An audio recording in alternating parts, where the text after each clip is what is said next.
জীবন চলার পথে নিজের চাইতে বেশি কখনো কাউকে ভালোবাসবেন না। কাউকে এমন ভাবে গুরুত্ব দিবেন না যে ও গুরুত্ব না দিলে আপনার কষ্ট লাগবে, ওকে না পেলে আপনি মারা যাবেন। দুনিয়ার একটা নিয়ম কি জানেন? আপনি যেটাকে বেশি লাই দিবেন সে আপনাকে বেশি কষ্ট দিবে। যেটাকে আপনি পাওয়ার বেশি চেষ্টা করবেন সেটাই হাত থেকে দূরে সরে যাবে। যেটাকে বেশি আদর করবেন সেই বেশি বিপদ দিবে আপনাকে। যাকে আপনি গোলাপের মতো করে লালন পালন করে বড় করবেন দেখবেন সে আপনাকে বেশি কষ্ট দিয়ে চোখের মধ্যে পানি আনাবে। এটা দুনিয়ার নিয়ম। এটা কেন হয়?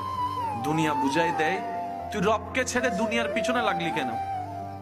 তোকে তো রব বানালো, তুই রবের দিকে না যাবি, তুই সৃষ্টির দিকে কেন গেলি? তুই যে ভালোবাসা খুঁজছিস সেটা রবের কাছে ছাড়া নেই কোথাও সৃষ্টিতে। বান্দার জন্য রবের ভালোবাসা, উম্মতের জন্য নবীর ভালোবাসা। সুবহানাল্লাহ। সেজন্য যতদিন বাঁচবেন দুনিয়াতে শুধু গাটা লাগাই চলবেন, দুনিয়াকে নিজের মধ্যে নিয়েন না। কারণ আপনি কান্না করলেও হায়াত চলে যাবে, হাসলেও হায়াত চলে যাবে। তো কান্না করে সময় নষ্ট করার কোনো